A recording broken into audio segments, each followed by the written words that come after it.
Long Cowboys fan, glad I learned that. Good day, everybody. Welcome into First Take. Appreciate you being with us. Skip Bayless, Stephen A. Smith, Molly Karam here with you. Gentlemen, what's the good word? I just appreciate your being here after a long night of celebrating your birthday yesterday. And you actually look no worse for the wear. You look like you actually got 2 hours of sleep, maybe. I got plenty more sleep than that. I got plenty. I even went to New York City, spent some time with the family, and I got honored with the Role Model Award in Newark, New Jersey. Really? That's right on sports. Appreciate the love. Thank you so much. That's right. The great Peter King. On your birthday? Board of Trustees. Chris Broussard's a part of it. That's huge. I was honored yesterday, so I appreciate it humbly. Thank you so much. Congrats. I'm glad you enjoyed your birthday. Well, by the way, did you see what happened? Let's let America know what was happening prior to this show. Yeah, let's let them. You dared me to bring this up, so you bring it up. Go ahead. Skip Bayless, we actually had to sit here and watch and wait while Skip Bayless was getting his eyebrows done before we would appear on national They framed TV. the baby blue. And had the nerve to say that that's the reason we got ratings. That's had the nerve to say that. And by the way, just a little context for our viewers. The only reason he noticed is because, for once, he actually came out a little early. He didn't make it just for barely the start of the show. So he actually saw what happens every morning, right on schedule, 2 minutes before showtime. The beautiful Hope, our makeup artist, comes out and does my eyebrows. Now, I don't need any more makeup like you. You need like 20 minutes in the chair. I just get my eyebrows filled in a little bit. That's all I need. All the rest. Time out. Who has the best eyebrows? You do. Yes, but let's be very, very clear. The only reason Skip doesn't need that much time in the air is because he spends about 40 minutes in the bathroom doing his own. Let's keep that in mind. Let's not forget that.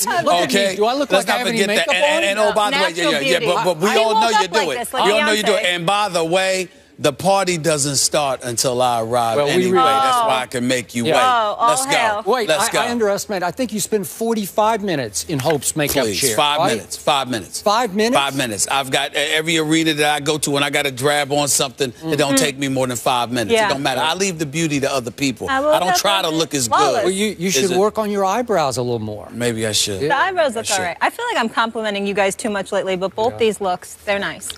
Looking clean. I think I'm doing all right. Oh, gosh. Enough. Bernard Hopkins is going to join us later. I don't know if he gets his eyebrows done. Don't miss that. But we kick things off with America's team. Showtime's Inside the NFL ran the sound yesterday of Tony Romo on the field after the Cowboys lost to the Patriots. This was an injured Tony Romo, of course, saying to Brady, "See you in February." Confident Romo, Skip. Are you okay with this bold statement by your guy? Stephen A. Smith, I must admit, I would have liked it a lot more if Tony Romo had actually been wearing shoulder pads, which would have indicated that he actually played in the football game that had just ended on the field. And obviously, Tony Romo can't play a lick of a real game until November 22nd. That seems like a long time away. It's a game at Miami, and that's only if the Cowboys feel like they need him to risk quick re-injury of his broken collarbone, because it's possible, which I've acknowledged, that with the backup quarterbacks, my Cowboys could fall to 2-7 by that point. And I have a fear that Jerry Jones would say, do we even need to take a shot at this at that point? It will all depend, obviously, on Dez's ability to heal a lot faster than we think that he might be able to heal. So, now, back to your question. I like Tony Romo's newfound confidence. I like the message that I think he was trying to send to his teammates, which is basically for them to sit back and say, my goodness, our quarterback, our injured quarterback, went up to Tom Brady, sort of a la Richard Sherman a few years ago back in Seattle, and trash-talked him right to his face. Mad, bro. Slapped him on the, that's exactly what it was. Slapped him on the shoulder pads and said, hey, see you in February. Wow. Our quarterback did that, so I kind of like that message, but I got to tell you, I'm going to be honest with you. I'm always honest about my Cowboys, whether you think so or not. It came off as a little weird and a lot awkward. That's what it came off. It was awkward. And it felt like Tony Romo had rehearsed it in front of the mirror. Like he'd sort of, okay, I'm going to say it like this. Like he had really planned to walk up to Tom Brady and utter that line. And the embarrassing part about it was that Tom Brady pretty much just ignored him. He kind of gave him a little you know, like, yeah, who are you now? That's Brady. Who are you? Patriot way. Okay. And then he turned his full attention to Brandon Weeden and warmly shook Brandon Weeden's hand because Brandon Weeden had actually played in the football game. Didn't play very well, got his butt kicked, but still, at least he played, and Tom was willing to honor that by shaking his hand warmly. So, Stephen A. Smith, I am hanging in with my Super Bowl prediction. Obviously, as you saw that sound, on that day, did I have any idea I was going to lose my quarterback and my best receiver and the best receiver in pro football? I had no idea. So I'm clinging to my Super Bowl prediction because I need Matt Castle to win a couple of games. I don't need this team to be 2-7 when Romo returns. If you give me 4-5 when he comes back, I got a chance. And I'm going to say this one last time.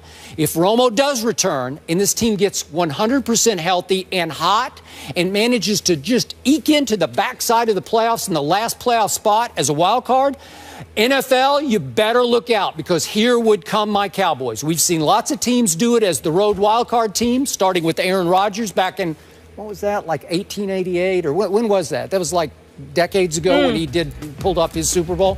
But Aaron Rodgers did it. Tony Romo is fully capable of doing it because this team always plays better on the road. So I would love my chances as a road wildcard team. I just need to get in the tournament, and I'm not sure they're going to be able to pull this off. Your thoughts? See this photo? Yeah, that's it. Is that what you recall? Is this accurate? This is accurate? Well, Tony Romo basically slapping Tom Brady on the chest affectionately as Tom Brady basically pretty much looks like he's ignoring I don't think him. it was affectionately. I think he was trying to get his attention. He's trying to get his attention. Look at me. So in other words, Tom Brady was ignoring him, correct? He ignored him. Okay.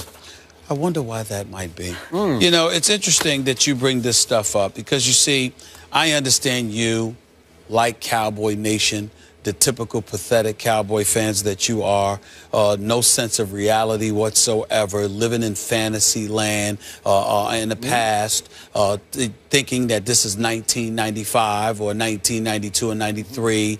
That's just the way that you all are. Those were the years. Those were the days. You know, I was there.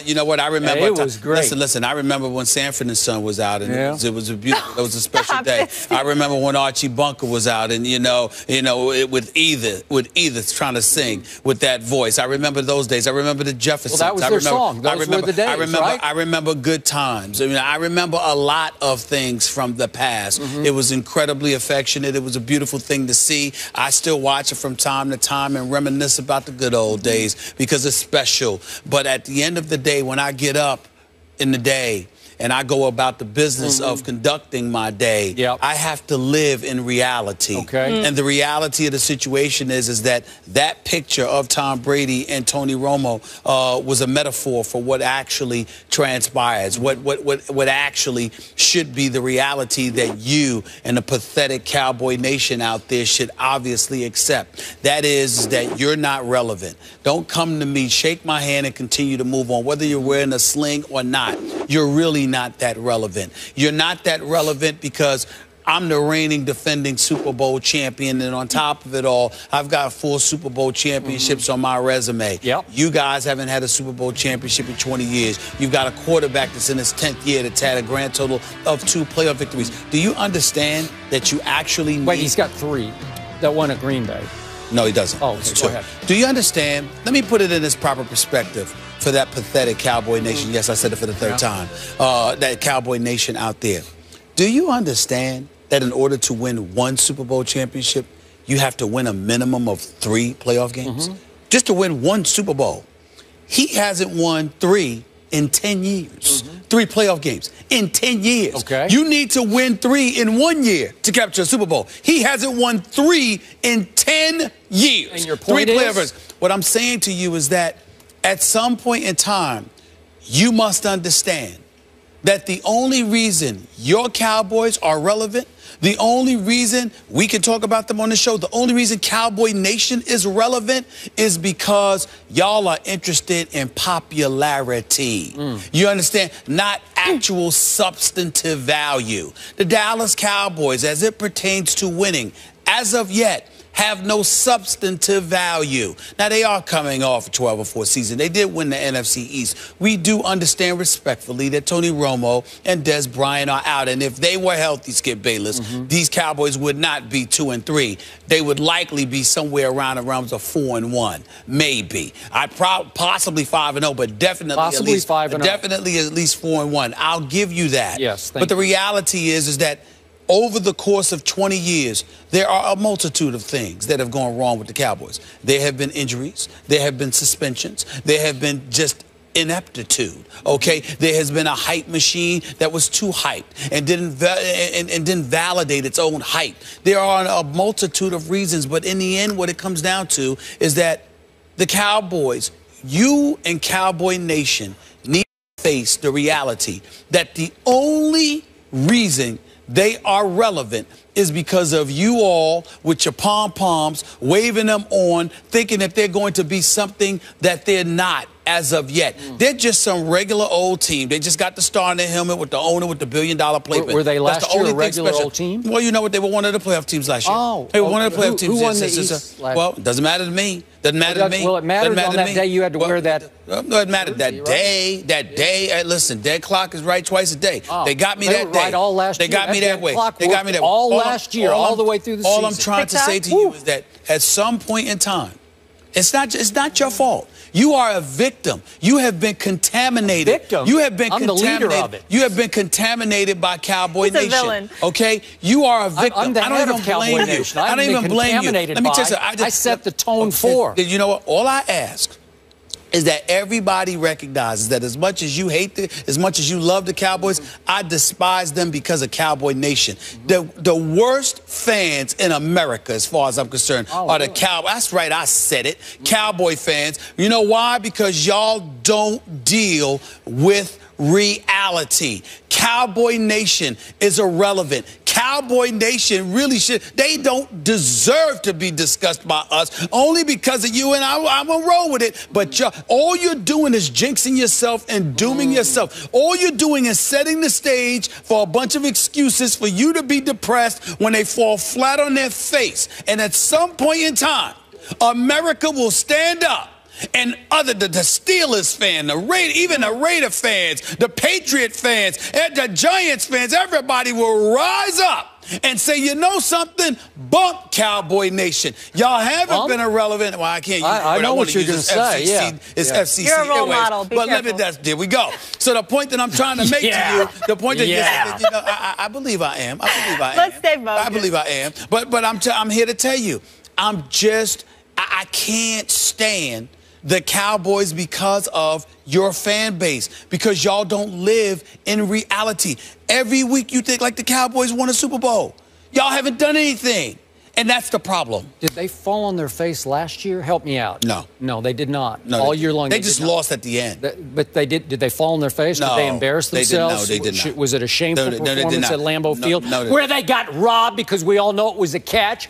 Do you realize? Back me up, Cowboy Nation. Do you realize that if the Cowboys had beaten the Eagles on Thanksgiving Day, do you realize that the Cowboys would have had they would have had home field advantage, and that catch that wasn't a catch, that call would not have been made against them. I'm saying it wouldn't have been made against them. We were lucky to beat Detroit. It wouldn't have been made against them. All I'm trying to say to you is this: like I said, listen. It's not just your fault. I go on my radio show. It doesn't matter what subject I'm discussing. The Cowboy fans call up all the time. They just sit there. They lie to my producers. They lie to my producers to get on the line because they want to talk about their useless team, okay, who hasn't won a Super Bowl in 20 years. All I ask, could you get to a Super Bowl? Could you at least visit? Could you at least show us what Roger Staubach showed us, what Troy Aikman showed us, what Tony Dorsett showed us, what Too Tall Jones showed us, what Deion Sanders and Michael Irvin and Emmitt Smith showed us? Could you at least do that?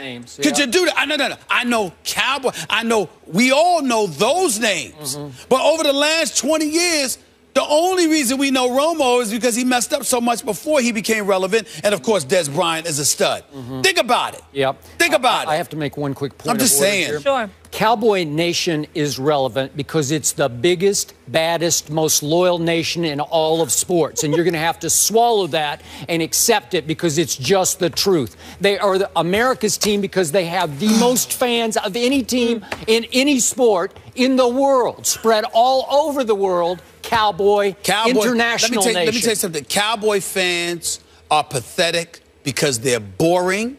And they're predictable. Because they're predictable. Because they hang in with their team? No, because everyone knows what they're going to say. You lose by 40. You lose by 4. It doesn't matter. It's the same thing. Oh, we got cheated. Oh, it was a bad day. Oh, you know what? We'll be back next week. That's been the story for 20 years. Yep. You don't live, most, not all, because there are exceptions to every rule, not all, but most Cowboy fans don't live in reality. Y'all are nauseating. You continuously force people to want to throw up because we're tired of talking about y'all because y'all haven't won anything yet. Win something, please. Now, back to the original question that this woman asked us. I thought I answered that. No, you did not, because I answered it to start with. And help me out here, Molly. Did I say go, Tony, go in my answer? No. No, I did not. I said I do have a problem with it. It came off as weird and awkward. And then you're accusing me of having no objectivity about my Dallas Cowboys? You know why? Because you only say that because you're worried that it'll get in the way of your ultimate goal. So you meticulously dissect anything that somebody says if it gets in the way of your ultimate agenda, which is to ensure that you facilitate the Dallas Cowboys. Let me show them. Let me tell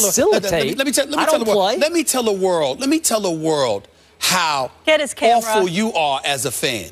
Does Skip want the best against the best? Not at all. If Brady, let me finish. If it don't matter who it is, if Brady or Rodgers or anybody else had to go down and get hurt for the Dallas Cowboys to win, Skip would wish that. Skip doesn't want to wish harm on anybody. I don't want Tom Brady to go down. You don't want anybody to get hurt. You don't want anybody to get hurt. What I'm saying to you is this. Me, I'm a Ric Flair fan.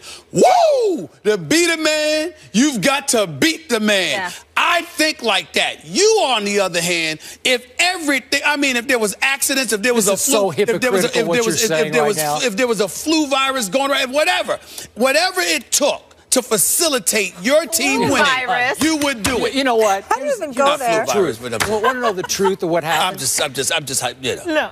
No. When that rookie from Philadelphia went out of his way to crush Tony Romo's shoulder into the turf in Philadelphia, I can't even remember his name, Justin Hicks or something from Texas. Well, it was a cheap shot, and he admitted after the game, I attacked him, okay? But when that happened, and then obviously that followed Des Bryant taking one little wrong step and his little toe breaks, whatever you call it, a Jerry Jones fracture, whatever it's called. Stephen A. Smith, somewhere after the show, was dancing. He was dancing in front of his mirror somewhere because doing his eyebrows. He was getting his eyebrows done so they could dance up and down, because you got the 2 biggest breaks you've ever gotten in your career.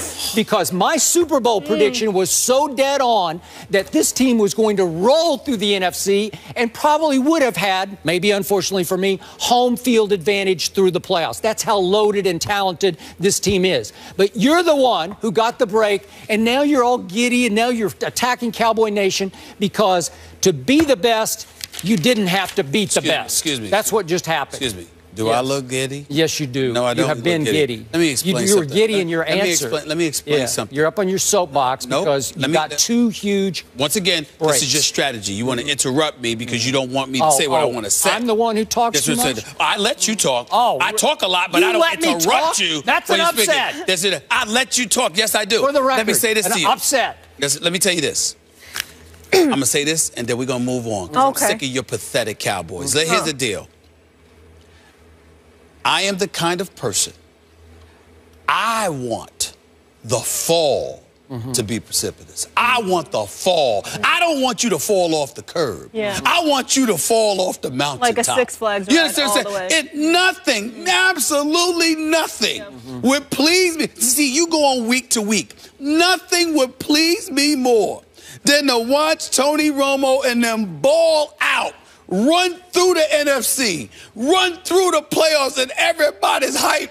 And then the Super Bowl comes, and then you know what? They've got the game in hand, and then Tony Romo throws a pick six to lose the Super Bowl. I mean, that's the kind of epic stuff I'm talking about. I would take it. I'd take it right now. But see, that's the difference. What I'm saying to you is, I don't want the Cowboys to lose during the regular season and be irrelevant. What's fun is there in that? I don't want that. I don't want them to sit there and go into the playoffs and you know what? Oh, you know, they just stink up the joint so easily.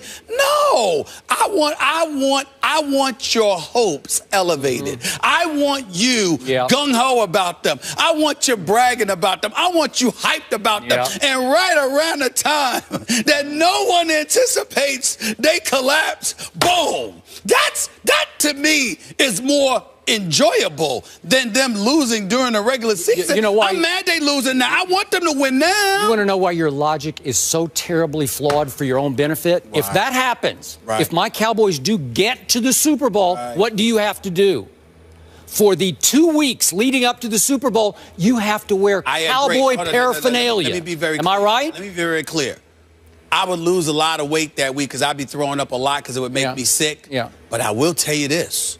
What would make up for all of it is what I just described. Okay. If they rolled up in the Super Bowl, the Dallas Cowboys have the lead. They just need to run out the clock. They're about to win a Super Bowl. And then all of a sudden somebody fumbles or throws a pick six. That would be so beautiful. I must admit to you, it would be a lot of fun. But by then, you would have thrown up so much, you'd be down to like 96 pounds at that point because you would have had the 2 worst weeks of your career, if not your life. Am I right about that? You would have to laud and applaud my Cowboys for 2 whole weeks. I think I'm having it now, man, having to talk about these boys because I got to tell you, they haven't done anything. We all know they're going to, at best, you're going to be 3-6. I mean, so you're going to be, you're going to be 3-6. I'll take 4 and 5. Coming into the Miami game. I don't know. You're going to be 3-6. You're going to lose at least 4 to the next 5 games, or 3 of your next 4 games, rather. That's just the way that it's going to be. That's life. We understand it. It is what it is. Call me when the Cowboys become relevant again. Because at this moment in time, they're just not. Molly, I'm sorry, but in a rare instance on this show, I'm going to have to amend my opening answer to your first question. Sure. Okay? I now change my answer about how I feel about what Tony Romo did yesterday on Sunday. Yes. I loved it. You know why? I'm going to say, to use your word, bump objectivity here. I loved it. And I want him to do it again and again because we are going to go to the Super Bowl and we are going to lose to the Patriots in the Super Bowl. I stand by my prediction because you have hit my deepest button on this issue and you are going to pay for it, my friend. Whatever. Last time Cowboys made anybody pay for anything, I can't even recall. You know, they're irrelevant. They're only relevant to you and Cowboys Nation. Well, you know, Cowboy Nation dominates my the world, last thing. Cowboy Nation is pathetic. I said it. Okay, unrealistic and pathetic because of it. That's what I said. Jerry Jones and hoodwinked y'all. Y'all look like y'all been hypnotized, for crying out loud. It's just embarrassing. It really is. Nothing relevant. Hang in, Cowboy Nation. Can you take your badge off? That is throwing me off the whole show. Everyone knows who you are. You really need that? No, I don't know who he is half the time. I'm not thinking anybody's. You know, I'm sorry. My bad. Thank you. Okay, thank you. It's throwing me off. We all know who you are. Why do you wear it on your? Because I got to get in and out through the building, man. Well, I thought you had escorts. No, I don't Stephen A. Smith, I don't the have role escorts. model. I don't have escorts. All right. Up next, we're talking a little Tom Brady. Some Hall of Fame quarterbacks had some things to say about him. We'll tell you what they said. That's after the break.